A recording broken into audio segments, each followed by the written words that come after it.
Hello. I'm going to talk on this particular video about the so-called problem in Vajrayana Buddhism, as if it's an exclusive problem of Vajrayana. Recently there's been sex scandals with Sogyal Rinpoche, who was head of the Rigpa Foundation,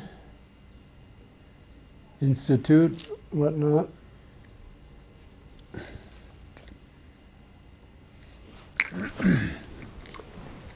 And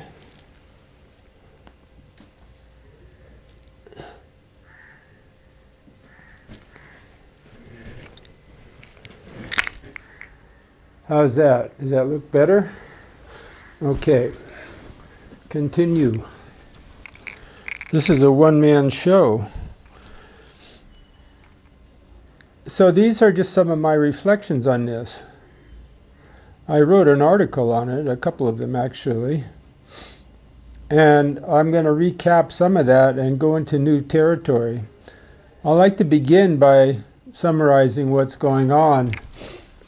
Basically, you know, this is not something new at all. It actually began before a lot of people that are practicing the Dharma now can even remember, because they weren't born. But I remember in the early 1970s, there was the whole scandal with Ozel Tenzin, who was a disciple of Chogyam Trungpa, who infected a bunch of young kids with AIDS. And worse than that, he was head of he was a regent, considered a regent of the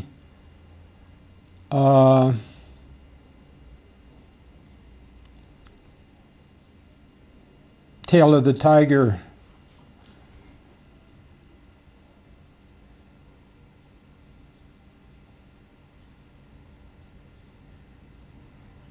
or whatever Trungpa's organization was called. I don't remember now. And there's been several other scandals after that. The most recent was this big blow-up with Sogyal Rinpoche. And he allegedly, and has already confessed as much, had relationships with various students of his.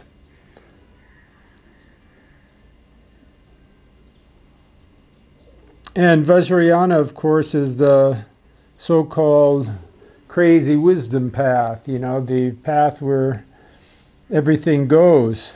And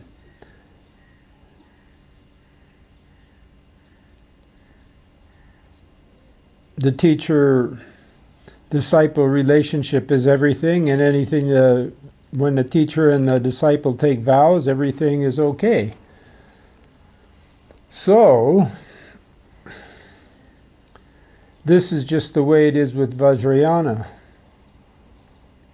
Sutra school's quite a bit different. It emphasizes precepts, morality, wisdom,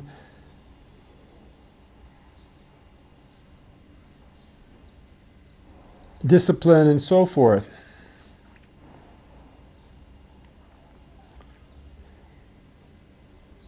And so now you have a situation where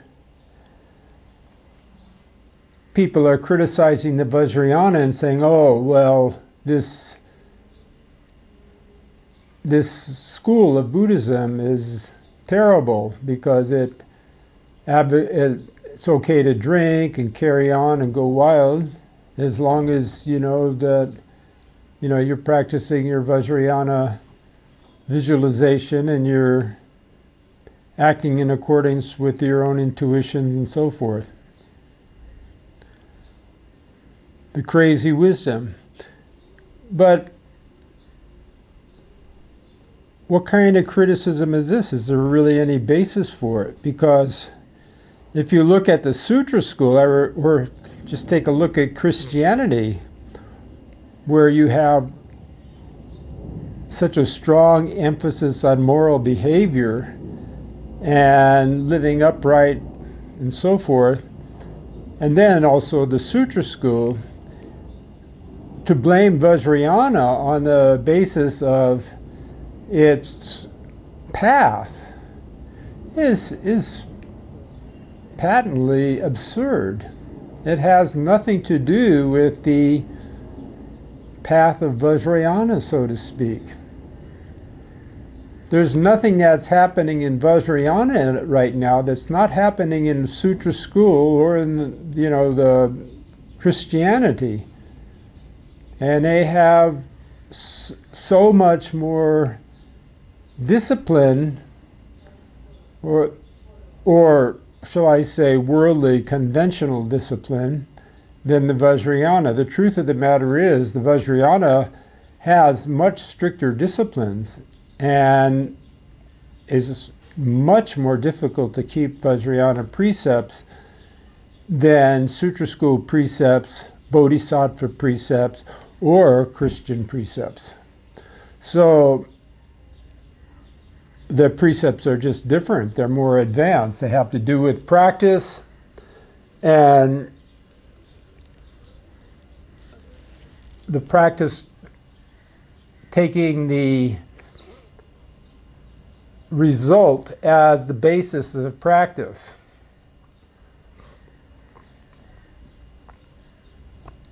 So the sutra, the Vajrayana practice begins with the enlightened mind.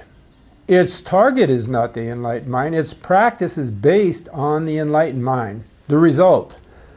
It's the resultant practice. Whereas the Sutra school, Christianity, and Gelugpa school, they take as the basis the foundation, the cause. It's a causal school. So they take as base their practices on causes. Whereas the Vajrayana assumes that, takes as its basis the enlightened nature. So these schools have different ways of approaching the same thing.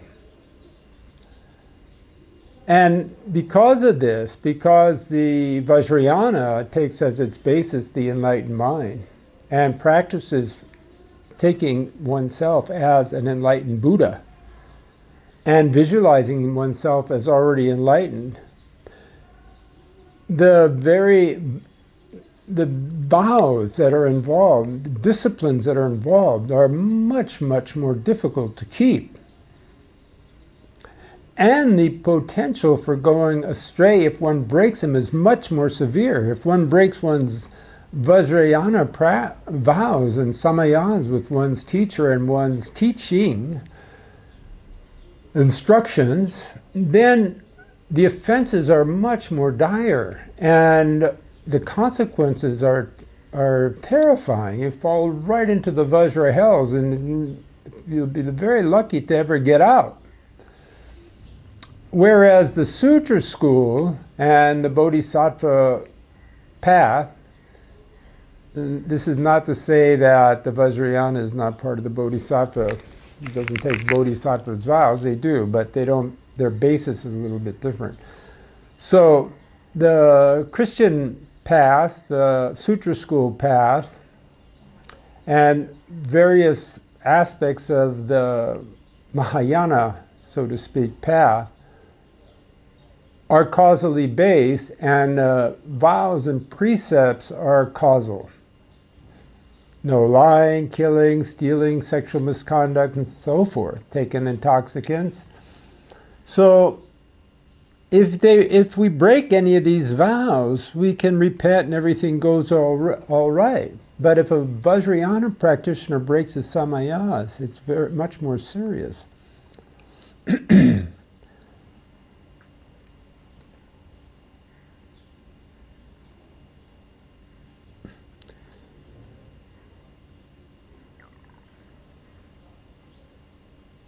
But today, nowadays, the Vajrayana is all in the headlines, and everybody is saying, oh, well, these Vajrayana practitioners are just, asking for trouble practicing the Vajrayana path because they take themselves as enlightened beings right from the point of departure. And they practice as if they're enlightened beings. You look at the Kala Chakra Tantra, for example. You visualize yourself with a consort as a deity, Kala Chakra, and you got this consort.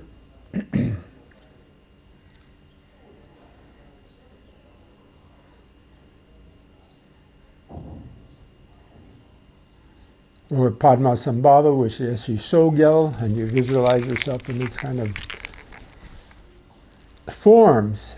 And then people criticize now, oh, well, what do they expect, these Vajrayana practitioners? They do these kind of weird visualizations, and then some of their masters that they take instructions from, Marpa, for example, and Tilopa, and Naropa, and Milarepa, cotton-clad, running around naked in the Himalayas, and many other Nyingmapa masters, that acted wild and didn't pay attention to convention. So people nowadays say, oh, well, what can these Nyingmas and Vajrayana practitioners expect when they have gurus that behave like wild men? Well, that criticism, yeah, it's true. But you could apply the exact same criticism, or even worse, to the Christians and these cardinals and these priests and all of these followers of the Sutra schools and the Mahayana. Who would not see that these so-called precept-following, well-disciplined priests and abbots of the middle way schools and are not making the exact same violations as the Vajrayana. But nobody's saying, oh, well, their path is wrong. Look at, they're following the Mahayana, or they're Christians, and therefore they're having all of these problems. No, but they do it with the Vajrayana. Actually, in point of fact, the Vajrayana is probably a lot more clean in this respect than the Sutra school. Because I know plenty of Sutra school practitioners, and the world knows plenty of the Christian cardinals and priests and stuff convicted of child molestations and all sorts of crimes. But nobody blames their path.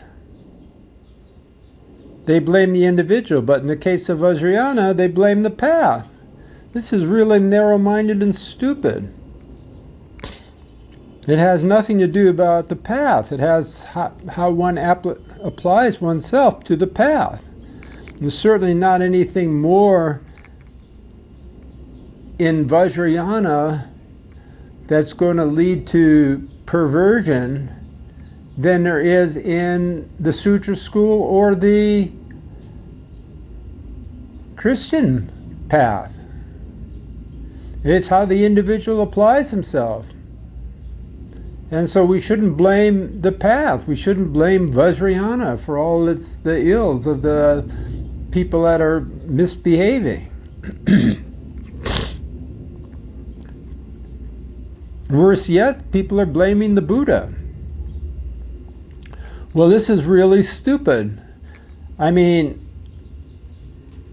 forget religion for a moment.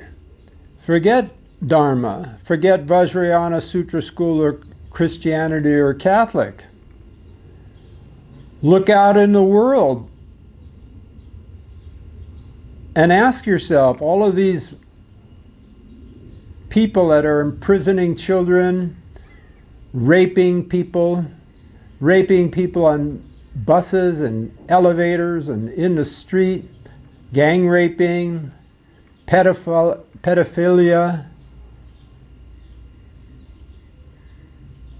prostitution,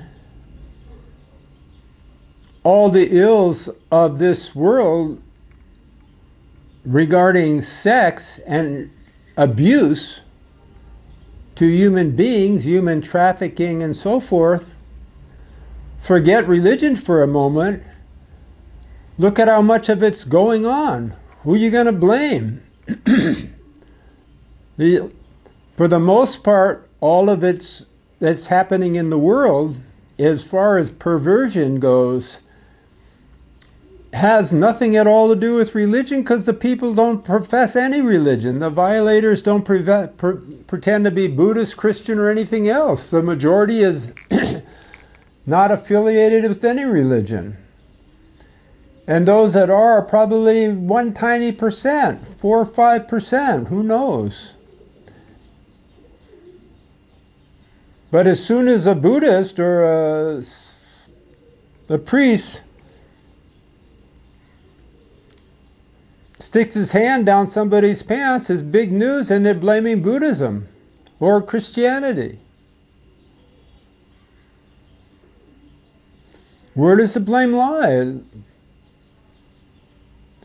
doesn't lie in Buddhism or Christianity or Vajrayana. It lies in the people, the individuals that make these offenses, create these offenses. And that's just the way it is. And who's responsible for these individuals behaving this way? You and I. We're part of the society. If you take the society's ills as our own ills, then we're also implicated in the same crimes. In some manner or other, everybody is connected.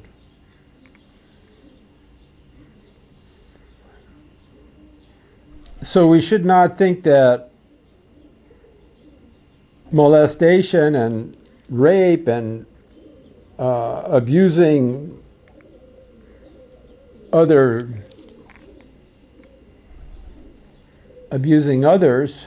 is an exclusive club of Vajrayana Buddhism. It's not.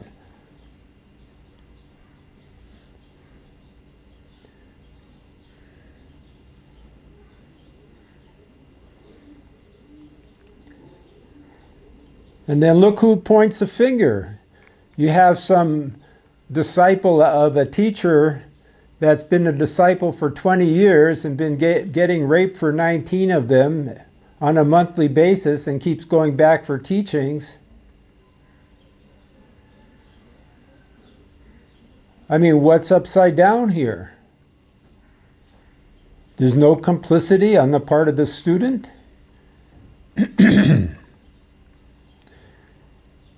Some of these masters that have been accused of rape of young women are in their 80s and too frail to do anything to subdue a young teenager, 20-year-old, 25-year-old. And yet they claim that they've been raped. What about taking some responsibility as a student? I mean, if a teacher is acting in an improper way, one should know enough about the sutras and what the teachings actually say to know that that is not correct. It's not within the Dharma. It's not Buddhism. And walk away. But to go hang out year after year and then form a gang that all of a sudden, after a decade of so-called abuse, comes forward, Well, it really begs the question, what kind of Dharma is that being practiced there? Wouldn't it be better to quietly repent for being so stupid and not studying the teachings and taking responsibility for yourself and walking out, walking away from it?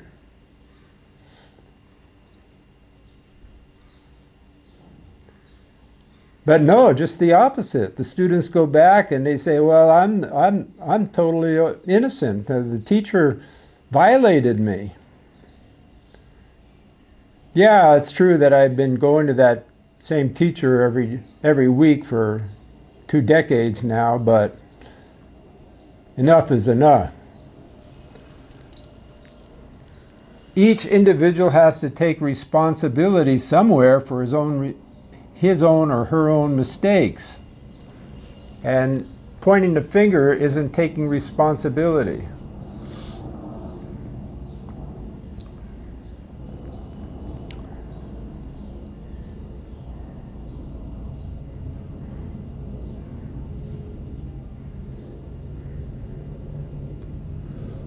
So before we point the finger at Vajrayana or Catholicism or Buddhism, we have to look, each one of us, at ourselves and take responsibility for ourselves and our society, and not blame a pristine teaching for our own going amok. And I'll conclude this little talk here. Amitofo. Namaste.